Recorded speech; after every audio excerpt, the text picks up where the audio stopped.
118, number 118. Count your blessings.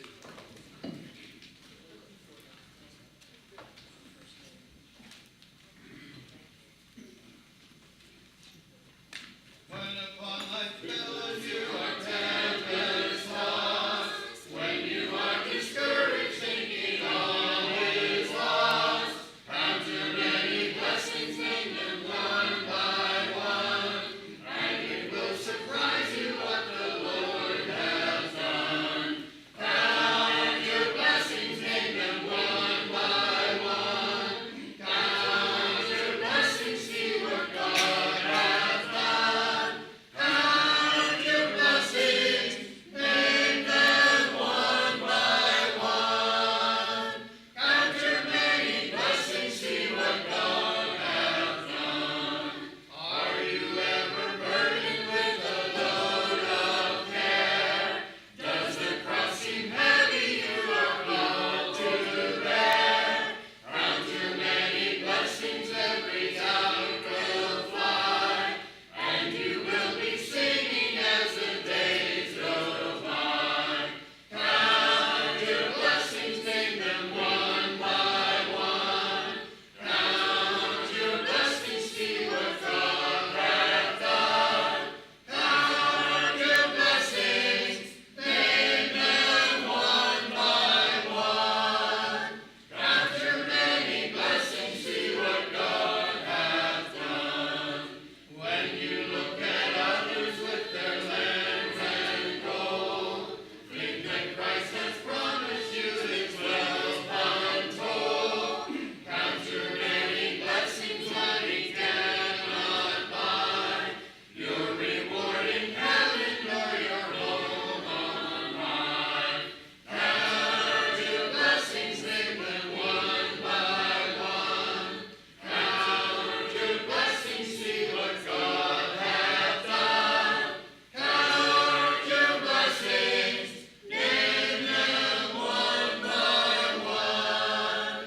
Count your many blessings, see what God hath done. So amid the conflict, whether great or small, do not be discouraged, God is over all.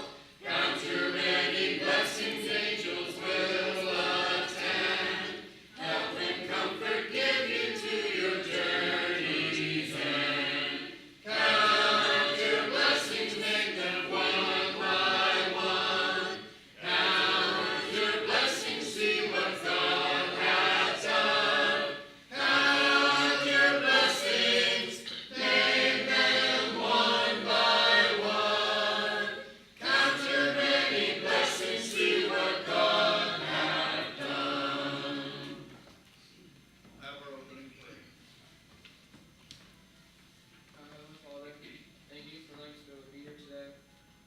Thank you for letting us be able to learn everything in church and be able to take it in our lives so we can become better Christians. Forgive us for our sins and keep us safe this day. Let us be able to learn lots. In Jesus' name I pray. Amen. Amen.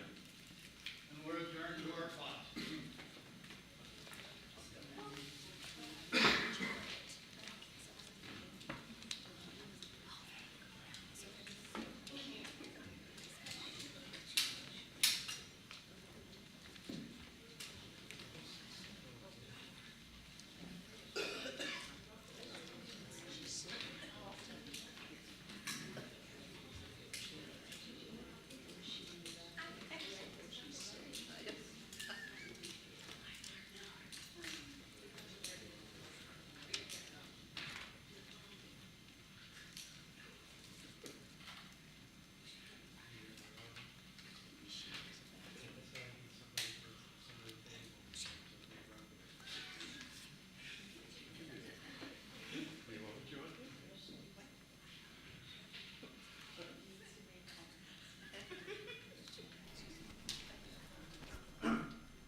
Morning, everybody.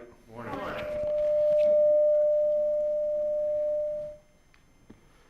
I'm going to be doing a lesson, same lesson Ken did, and I think I did it on Wednesday, but we were asked about it again It's going to be proving the Bible. Can anybody tell me any ways that they can think of that you would try to prove the Bible? That the Bible is true. Sorry. Showing the creation. Showing the creation. Anybody else? And when you teach someone, if you are teaching someone, the very first thing that you have to establish is that you both believe in God. Right. Once you get that established, then this is God's word, and he says many times in here, this is his word. Right. Is there, but if somebody asks, well, how do we know if it's true? Like, how do you show them that it's true I think without them thinking of knowing divine inspiration or knowing anything about that? I think it's in Timothy that says everything that's written in here is written by inspiration, and inspiration is the word of God. Right. So if you believe in God, And they should believe in it. yes. I got you.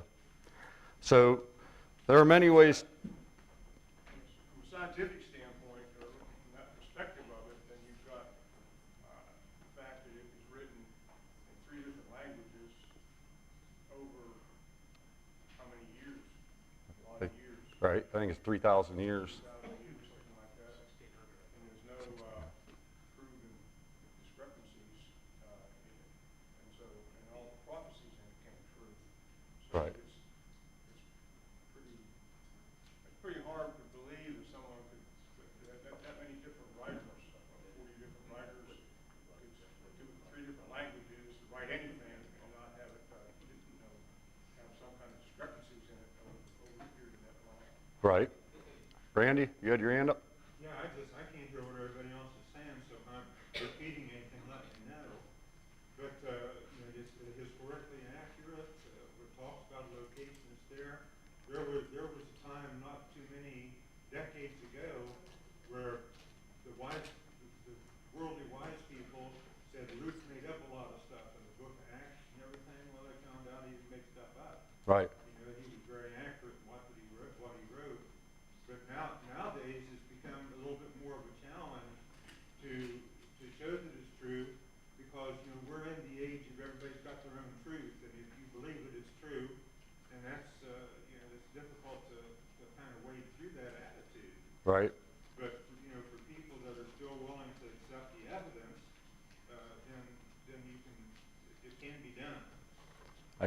And I'm going to try to pull this out of my memory. My memory is horrible. So I think with what you were saying about how historically accurate is, things like Plato, stuff Plato wrote, nobody questions whether it's true, whether it was done by Plato. I think we have a couple hundred of their manuscripts. When it comes to the Bible, I think it's 25,000 manuscripts we have.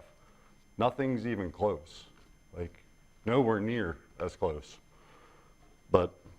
So there are many ways to confirm the Bible being true. We're going to go through a few of them today, and we'll start with the scientific facts. Number 1 is blood being the liquid of life. Until the 19th century, we really didn't understand the importance of it.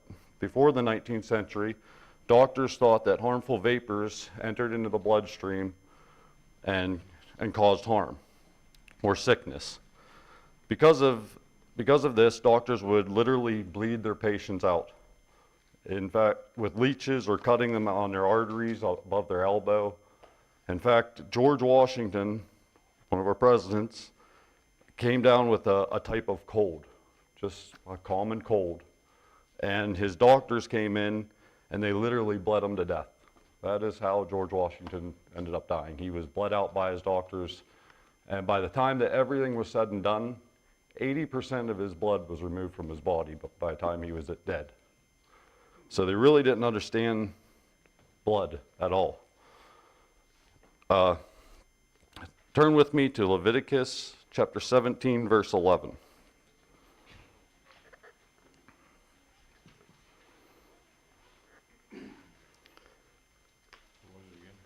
Leviticus chapter 17, verse 11.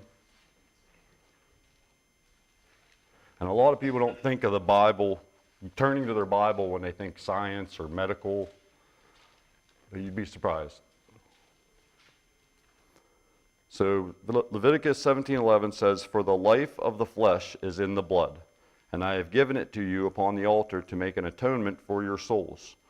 For it is the blood that maketh an atonement for the soul." Now look at Leviticus 17:14. "For it is the life of all flesh. The blood of it is for the life thereof.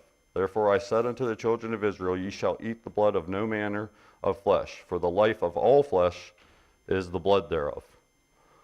So what is it he's trying to tell you in that? What is he trying to tell the Israelites about the blood? We need it for life. It's life. Like, so if you don't have it, what's going to happen? You have no life. And it's something that I know back then they studied Old Testament, or a lot of people back in the 1800s and that, they studied Old Testament, but I don't understand how they missed it. Like, as good as they were at documents and like look at the Constitution, how did they miss that one part, that the life of the blood is in the life of the flesh is in the blood? Today we understand how true that the blood is, but how did Moses know that in 1450 BC? How could he possibly know? They didn't have a microscope. It had to be God. There's no other explanation to how they knew that except that God told them. So God has to be the answer. Number 2 would be sanitation practices. So some of the worst tragedies in time have been caused by poor sanitation practices, or the lack of any.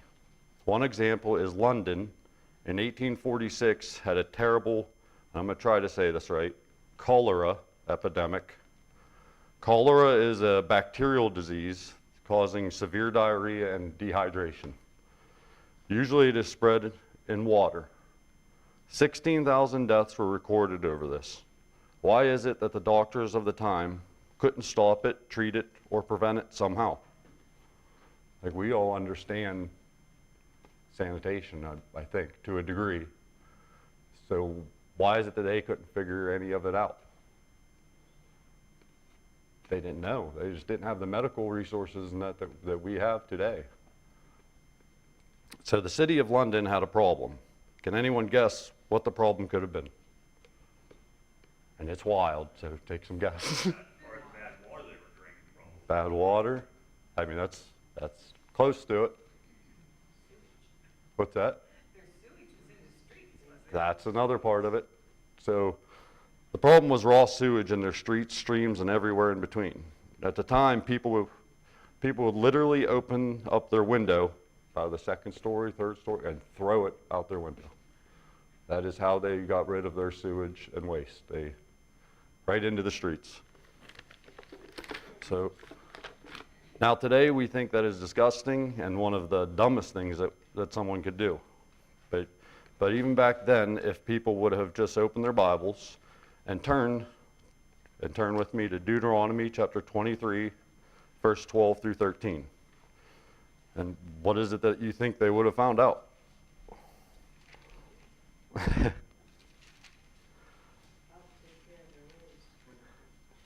Believe it or not, yeah. Yeah, they would have learned how to take care of their waste and sewage. What did you say again, Sam? 23? Deuteronomy 23, verses 12 through 13.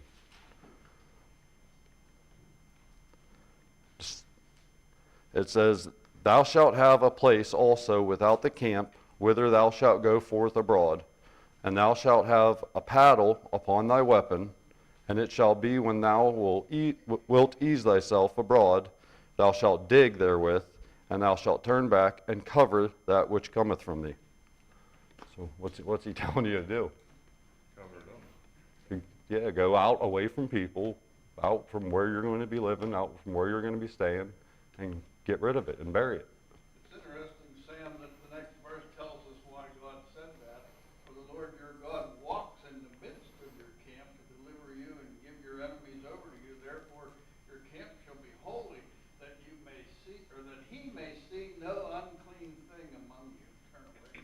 right? Yeah, he tells you everything you need to know. You gotta do this in case God takes a walk out here. Right. That's funny, yeah. So 3,300 years before London had this problem, the Bible and God had already given a way to prevent it. He already told you this is what you do, this is how you take care of this.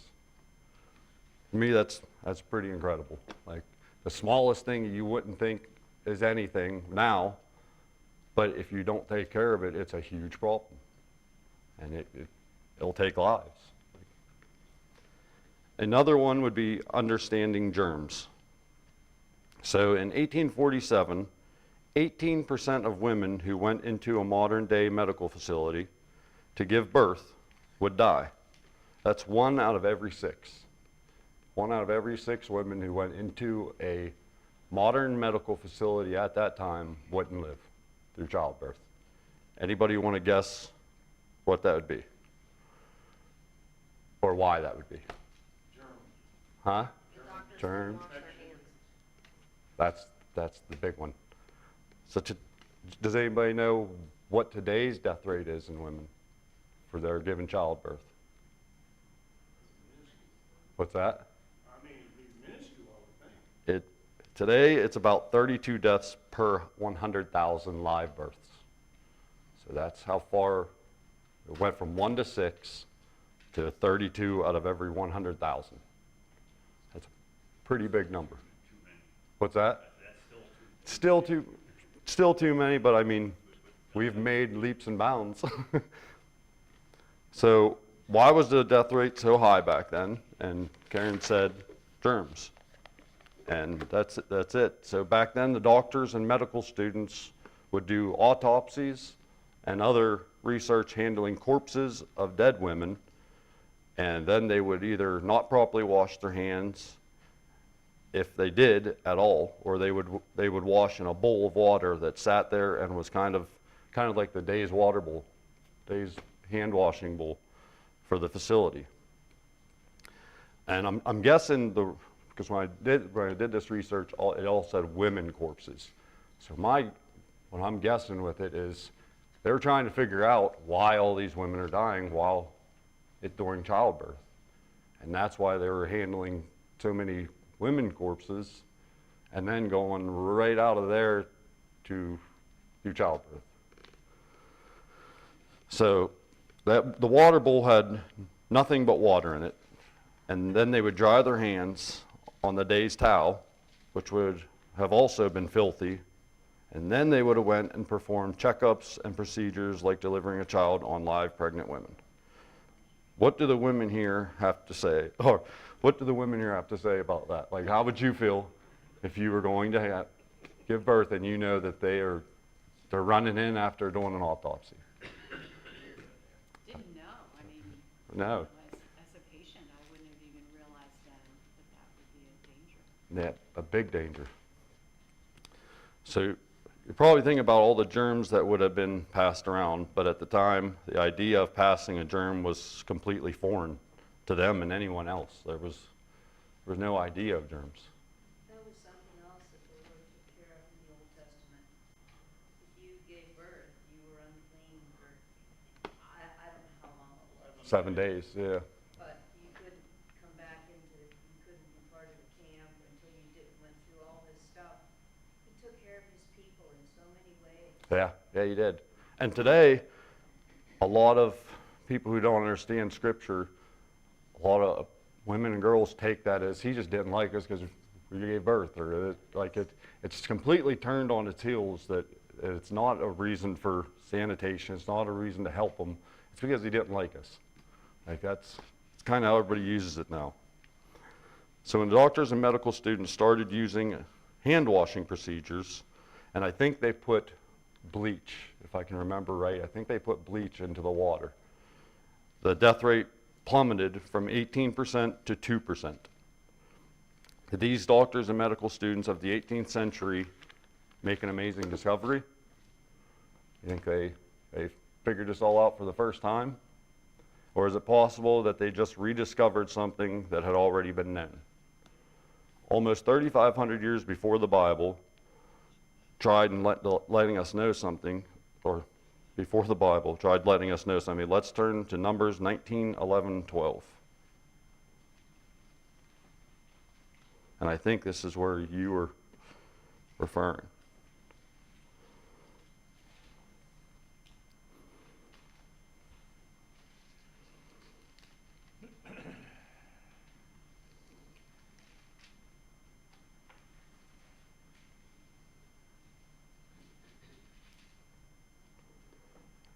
Somebody want to read that? Anybody? Says, he who touches the dead body of anyone shall be unclean 7 days. He shall purify himself with the water on the 3rd day, and on the 7th day. Then he shall be clean. But if he does not purify himself on the 3rd day and on the 7th day, he will not be clean. 13? 2. Yeah, you can. Touches the body of anyone who has died and does not purify himself defiles the tabernacle of the Lord. That person shall be cut off from Israel. He shall be unclean because the water of purification was not sprinkled on him. His uncleanness is still on him. So, does anybody know what that, I think it's also called water of separation in some places, but do anybody know what that water of purification or water of separation is?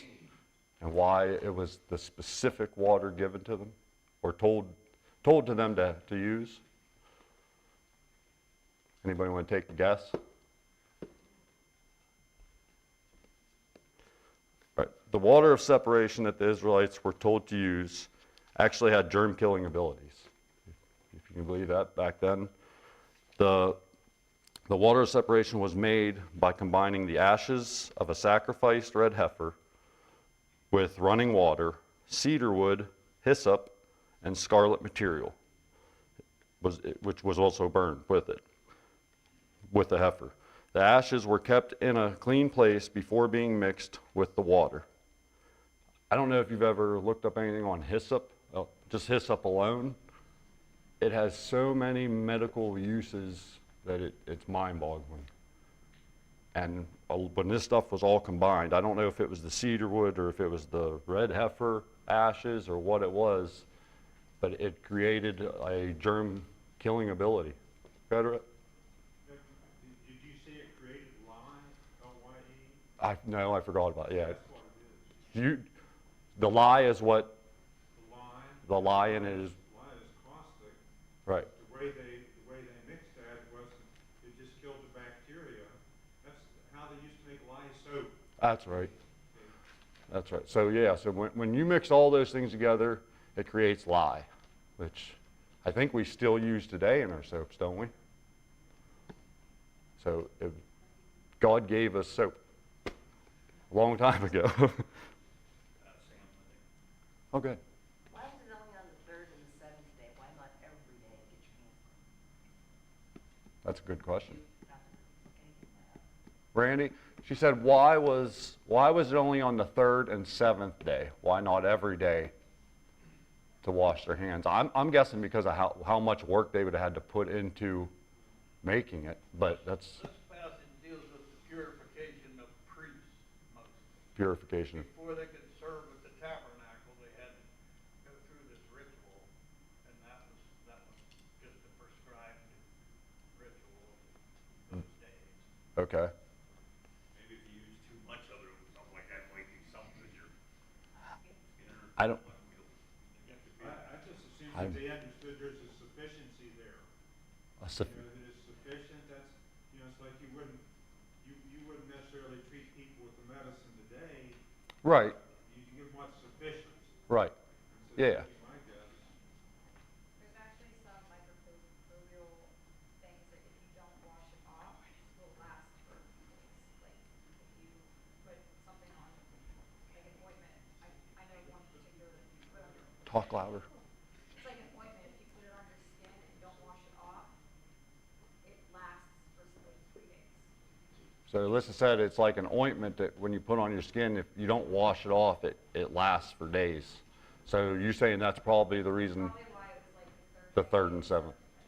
Okay, that makes sense. Right, that makes sense. So number 4, and believe it or not, would be ship engineering. You wouldn't think of going to the Bible if you needed a blueprint to build a big ship, or some of us would, I guess. But turn to Genesis chapter 6, verse 15.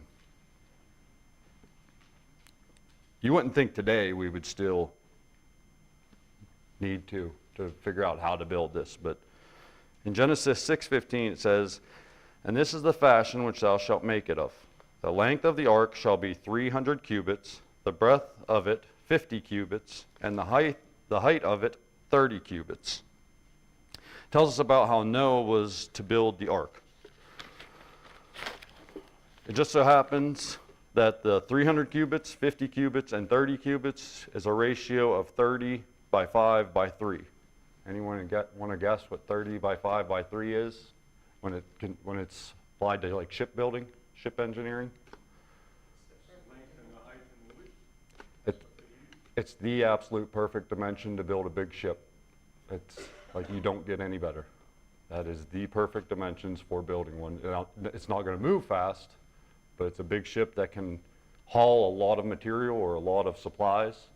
That is the perfect dimension to keep it afloat and to go through rough waters, 30 by 5 by 3.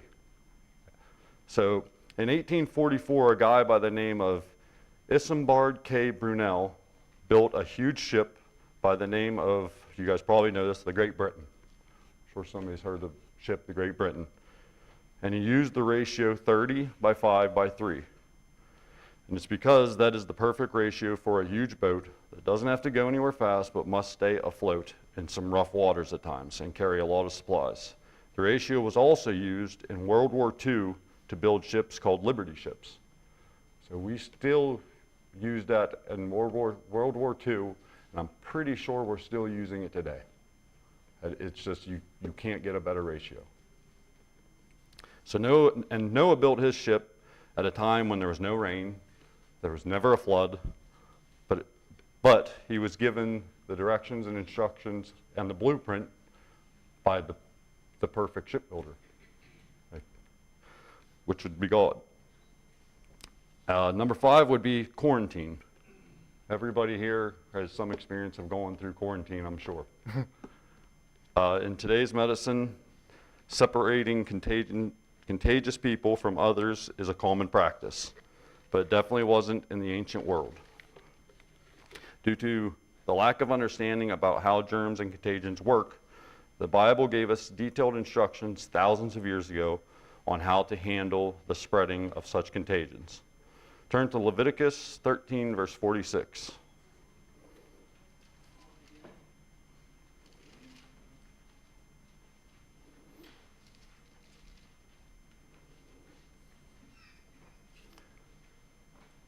It says, "All the days wherein the plague shall be in him, he shall be defiled. He is unclean. He shall dwell alone without the camp.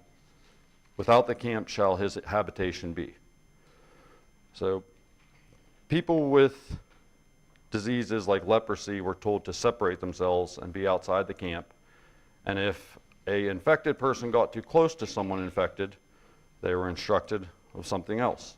So let's go to Leviticus 13:45 and see what that says. "And the leper in whom the plague is, his clothes shall be rent, and his head bare, and he shall put a covering upon his upper lip, and shall cry, Unclean, unclean." So why would they be told to do this? Nobody would come near him. Nobody would come near him, They would warn other people. warn other people.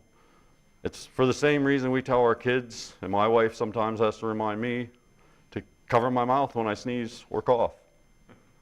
Like, it's the same thing. It's to prevent the spread of germs and to keep everyone else from getting sick.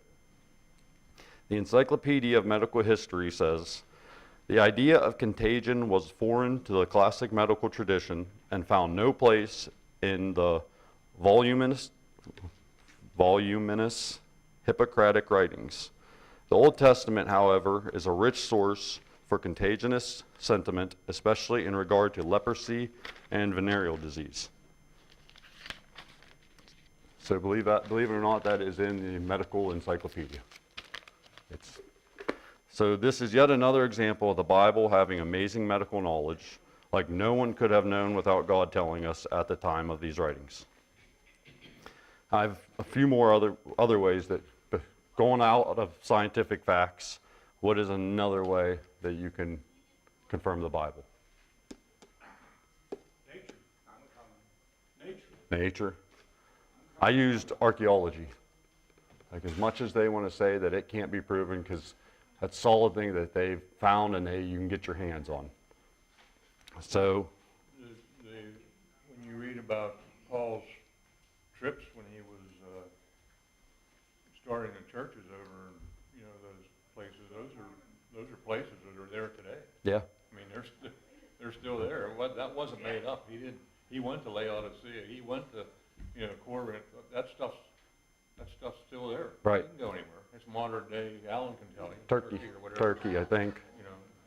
That's So, it's not like when he writes about this stuff that just somebody thought about, I'm going to call it Corinth. Or anything. right, You know, right, I mean, it was actual places where Paul went and preached the gospel. right. And that's the amazing about the Bible. Again, I'm going to try to use my memory, but there is never a time where you can go to the Bible and it say that something was up or something was down or something was east or west, and it hasn't been proven as 100% fact. There has never been a time where it's been proven wrong, not once. And it's been under the most heavy scrutiny of any book in history, of any person in history, of anything. Like, it's constantly under a microscope. It's constantly trying to be proven wrong, and nobody has done it. And when you look back at the old guys that were on the ocean, and they had that little sextant thing that they could look at the stars and end up exactly where they were supposed to be. Right. I don't know how you say, well, that just popped up. That just happened. Oh, yeah. Yeah, it doesn't. And there's another one within archaeology that, for anybody who's been in construction, it blew my mind when I heard it. Go ahead, Ken. I was just going to say that we talked earlier about the writings of Homer and all these old people, ancient writers, and the limited number of manuscripts that we have to prove their writings, and no one ever questions it. Well, the reason they don't question it, because Homer, not that he could ever call you to be a better person. Right. They never call you to something greater. They never tell you what you're doing wrong. They never give you a standard to live by. They don't know that. Right.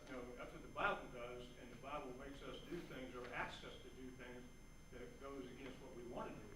And so we want to try. That's why it's under such heavy scrutiny. Right. They keep trying to look at it and say, well, that can't be true because this and this and this. And they keep running into dead ends. But that's the reason behind it. Right. They don't want to do what God says to do, so they're trying to find where it's wrong.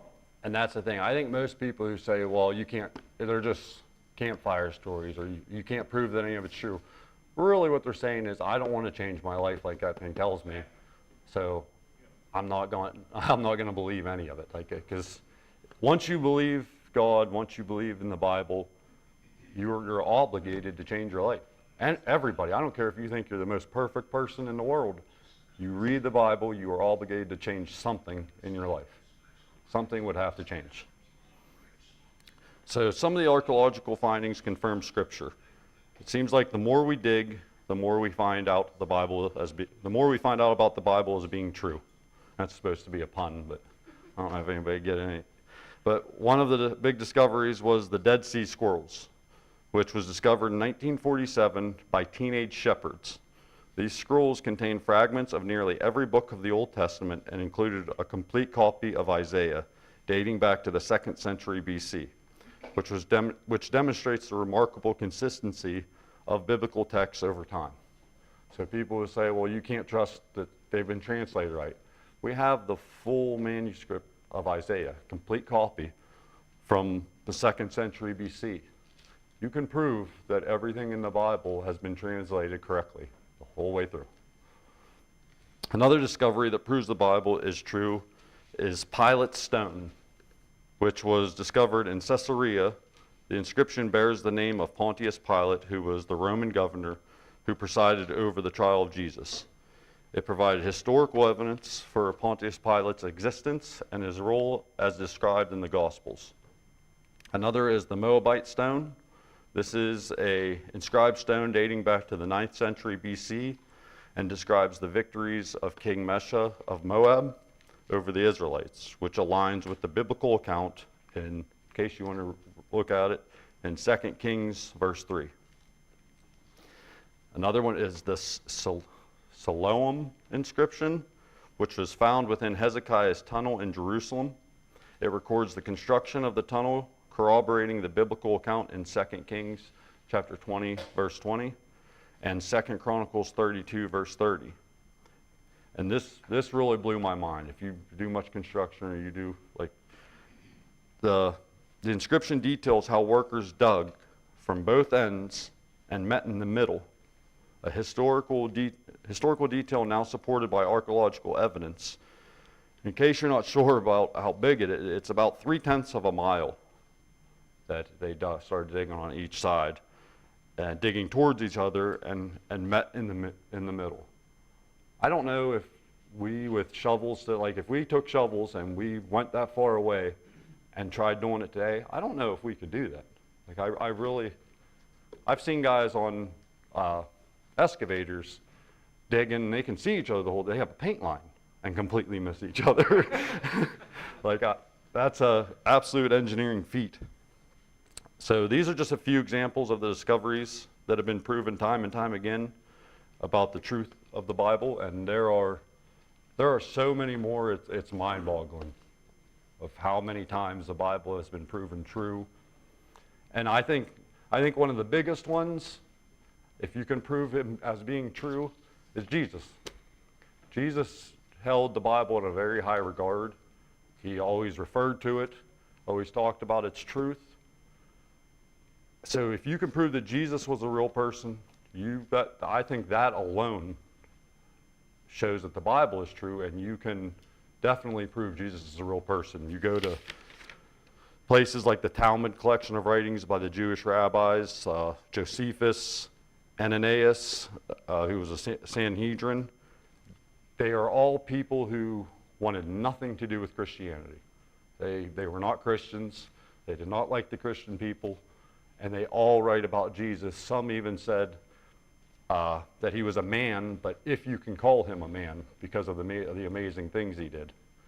So you can find truths about the Bible everywhere. The whole Bible as being true. You can find research. If you research it, you can find ways to prove it to people. All you have to do is look. And that's it for me. Thank you, guys. Anybody have any other questions or? We're good. It just always amazed me that, they said that this world just happened from a big bang. Right. Why hasn't it happened again? Right. I mean, if that thing come up out of the sea, it ended up on the seashore, we all come from that. Right. Why didn't it happen? Why didn't it happen? It should happen again. My big thing to people when they tell me that it happened by a big bang is I ask them, I want you to get me a thing of flour, a thing of icing, everything you need to bake a cake, and I want you to put a piece of dynamite there and let